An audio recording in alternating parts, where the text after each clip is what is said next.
सुनो ना हम तुम पे हक तो दो ना, चाहे तो जान लो ना, देखा तुम्हें तो होश उड़ गए, होठ जैसे खुद ही सिल गए, ये होठ जैसे खुद ही सिल गए। গুটিসুটি হয়ে এক পাশে দাঁড়িয়ে আছে তে, হাত পা থরথর করে কাঁপছে তার। সামনে কাউচের উপর বসে আছে জাংকুক, এক পা লম্বা করে সেন্টার টেবিলের উপর তুলে রেখেছে। চোখে মুখে অদ্ভুত আসক্তি তার, এমন মনে হচ্ছে সে মাতাল। আর চোখে তাকিয়ে আছে তের দিকে। পরনে গ্রাউন্ডটা বেশ লাগছে, সদ্য ফোটা লাল গোলাপের মতো। জাংকুক বাঁকা হাসলো, তে তার ওয়াইফ, এটা চরম সত্য।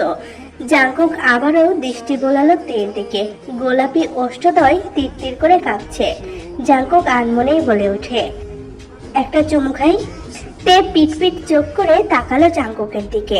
জাংকুক অনুনয় করে দাঁড়ালো, প্লিজ রোজ, একটা চুমু প্লিজ। তে দু কদম পিছিয়ে গেল। আমি হোস্টেলে যাব, ন্যান্সির সাথে থাকবো আজ থেকে, আপনি প্লিজ আমাকে যেতে দিন। জাংকুক শুনলো, তবে কোনো প্রতিক্রিয়া দেখালো না। মিনিট গেল, দেখতে দেখতে আধ ঘন্টা পার। তে ভয়ে ভয়ে সামনের দিকে পা বাড়াতেই জাংকুক থেকে ঝাপটে ধরে। আটকে ওঠে তে, অতিরিক্ত ভয়ে ঝাপটে ধরে জাংকুকের কলার।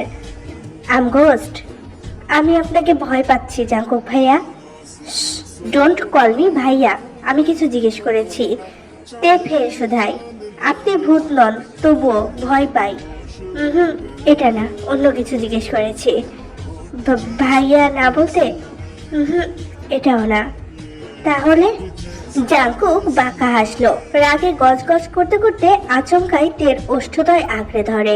হাত কেঁপে ওঠে তের, ক্ষণকালের জন্য থমকে যায় তার হৃদস্পন্দন। মিনিট 10 পর জাংকুক নিচ থেকে তেকে ছেড়ে দিল। হাত পা জমে বরফ হয়ে গেছে তার। ছাড়া পেতেই দৌড়ে ভেতরের রুমে চলে যায় তে।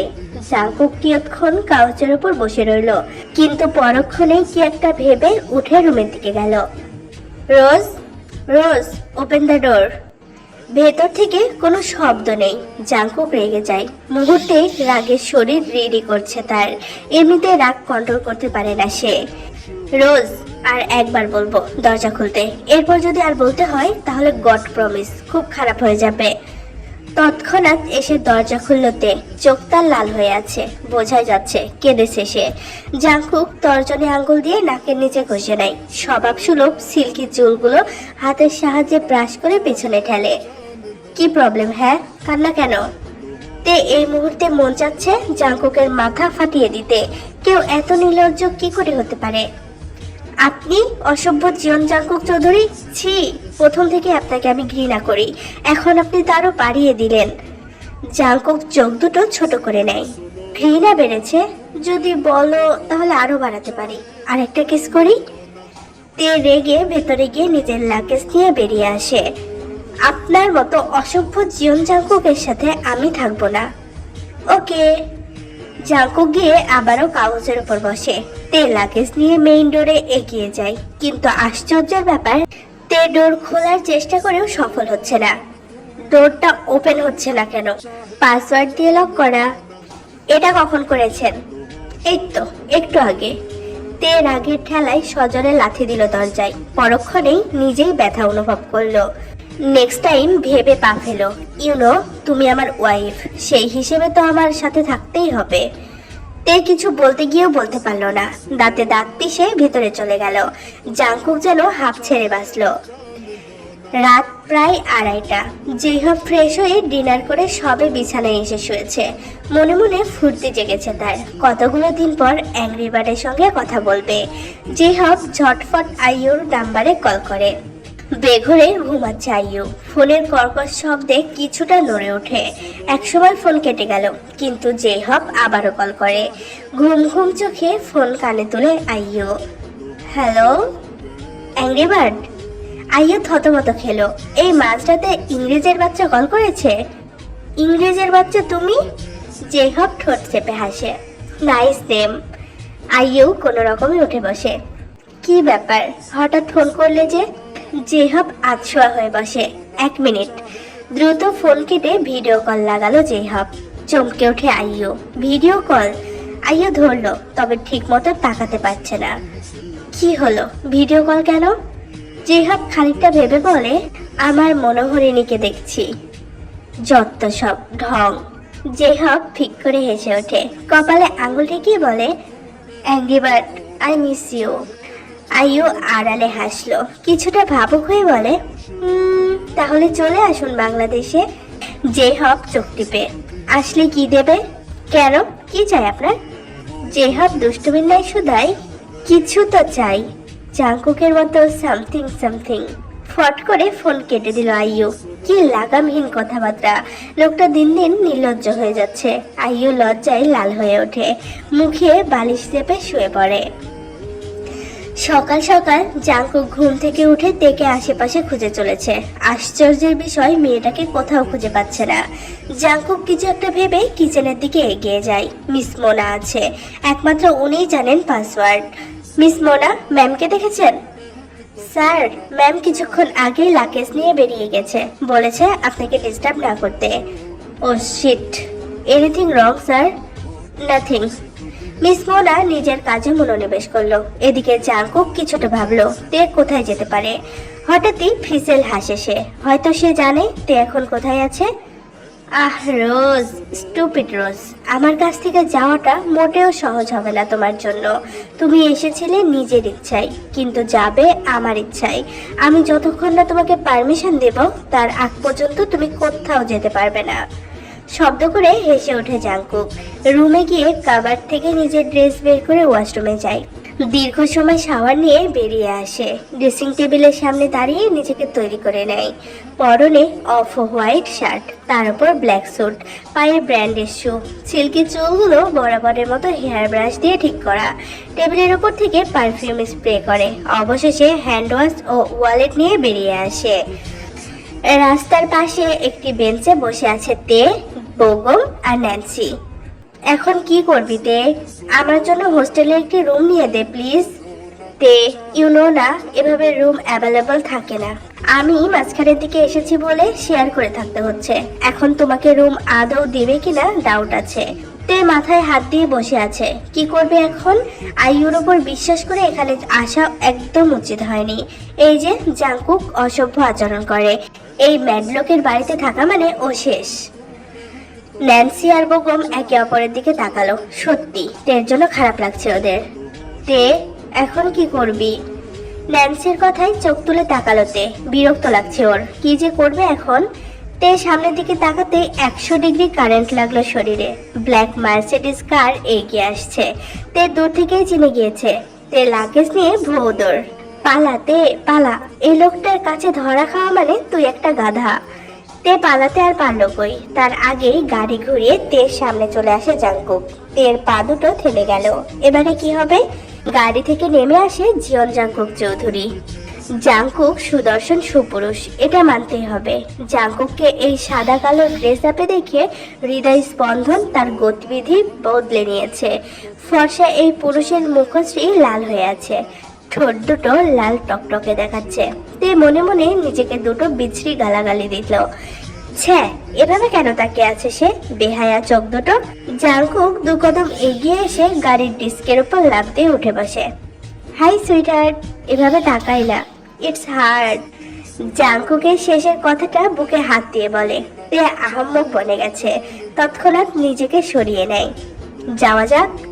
তের কপালে ভাঁজ পড়লো। সে কি আবার ফিরে যাওয়ার জন্য এসেছে নাকি? মোটেও না। ভাগ্যিস সকাল সকাল মিস মোনা এসে দরজাটা খুলেছিল, না হলে ওখানেই থাকতে হতো। দেখুন অসভ্য জিয়ন জাংকুক চৌধুরী, আমি আপনার সাথে কোথাও যাব না। পেছন থেকে ন্যান্সি আর বেগম দৌড়ে এলো। জাংকুককে দেখে দুজনেই অবাক দৃষ্টিতে তাকিয়ে আছে। তোমার পারমিশন চাইনি বেবি, অর্ডার করেছি, গাড়িতে বসো। তে বেঁকে গেল, সে যাবে না মানে যাবে না। শুনুন, আমি আপনার সাথে কোথাও যাব না, আমি আমার বয়ফ্রেন্ডের সাথে যাচ্ছি। জাংকুক ভ্রু উঁচিয়ে শুধায়, আচ্ছা তা কে সেই ইডিয়েট? তে কিছু না পেয়ে বেগমের হাত চেপে ধরে। লুক, ওই আমার বয়ফ্রেন্ড। জাংকুক নিশ্চুপ, রাগে তার পা কাঁপছে, চোখের কার্নিশ লাল হয়ে উঠেছে, বারংবার দৃষ্টি বোলাচ্ছে তের হাতের দিকে। তে খুব শক্ত করে বোগমের হাত চেপে ধরে আছে। জাংকুক ব্যাপারটা মোটেও ভালোভাবে নিল না। গাড়ির ওপর থেকে নেমে কোমরে হাত চেপে দাঁড়ালো, আশেপাশে এক নজর তাকিয়ে তের দিকে এগিয়ে আসে। কি একটা ভেবে সজোরে থাপ্পড় বসায় তের গালে। শেষ, তে ওখানেই বেহুশ। এদিকে বোগম আর ন্যান্সি হা করে তাকিয়ে আছে। জাংকুকের দৃষ্টি দেখে দুজনেই ভৌদর। হাড় ভাঙা খাটুনি করেছে এমন মনে হচ্ছে দের। উঠে বসতে পারছে না, গালে চিনচিনে ব্যথা অনুভব করছে। সবেমাত্র উঠেছে। আচ্ছা, সে কি এতক্ষণ ঘুমাচ্ছিল? তে ভাবতে পারছে না, উঠে বসলো, দুই হাতে মাথা চেপে ধরে। উফ, মাথাটাও ব্যথা করছে তার। চোখ বুজে নিঃশ্বাস টেনে নিচ্ছে। তৎক্ষণাৎ সকালের ঘটনা মনে পড়ে গেল। জাংকুকের রাস্তায় যাওয়া, বোগমকে বয়ফ্রেন্ড বলা এবং সবশেষে জাংকুকের পুরুষালী হাতের একটা থাপ্পড় খাওয়া। মস্তিষ্ক জ্বলে উঠল তার। আশেপাশে তাকিয়ে কিং কর্তব্য বিরূপ হয়ে রইল। জেহব আর জাংকুক তার সামনে দাঁড়িয়ে আছে। জাংকুক কফি খাচ্ছে, এদিকে জেহব গভীরভাবে কিছু নিয়ে ভাবছে। তে এক লাফে বিছানা থেকে নেমে ফ্লাওয়ার ভাস তুলে নেয়। অসভ্য জিয়ন জাংকুক চৌধুরী, আপনার একদিন কি আমার একদিন। এত সাহস, আপনি আমাকে এখানে নিয়ে চলে এসেছেন। জাংকুক কিছু বলল না, সম্পূর্ণ কফিটা শেষ করে বেড সাইডে টেবিলের ওপর রাখলো। বলো, কি বলছিলে? জাংকুকের কথায় গা জ্বলে ওঠে তের। দেখুন, একদম বিরক্ত করবেন না। আমি আপনার প্রাইভেট প্রপার্টি নই যে আমাকে জোর করে রাখবেন। জাংকুক উঠে দাঁড়ালো, হাত দুটো টেনে হাড় ভাঙা শব্দ করে। জেহবের দিকে তাকিয়ে বাঁকা হাসে। জেহব, বাইরে যা, আর হ্যাঁ, ফ্রিজ থেকে কিছু বের কর। জেহব দাঁতে দাঁত পিষে। Shameless man. জেহব বের হতেই জাংকুক তের কাছাকাছি এসে দাঁড়ালো। Listen, I am not a good person, এটা বরাবরই মানি, বাট এই ব্যাড বয় যা চাই তাই পাই। জাংকুক থামলো, কিছুটা এগিয়ে গিয়ে তের কানের কাছে ফিসফিসিয়ে আওড়ায়, ইউনো, তোমাকে দেখে সামথিং ফিল পাই আমি। এই ব্যাড বয় এখনো তোমাকে চাইছে, আদারওয়াইজ ওয়াইফ বলে কথা। তে মৃদু কেঁপে উঠে।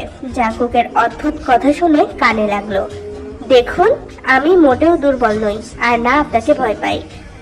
তে জাংকুকের সামনে নিজেকে স্ট্রং দেখালেও ভেতরে ভেতরে ভয় কাজ করছে। জাংকুক শব্দ করে হেসে ওঠে, সিল্কের চুলগুলো হাতের সাহায্যে ব্রাশ করে পেছনে ঠেলে। উপস, জাস্ট ফিদা হয়ে গেছি আমি। তে একটু লজ্জা পেল, তবে তা রয়ে গেল অপ্রকাশিত। You know, you are stupid rose.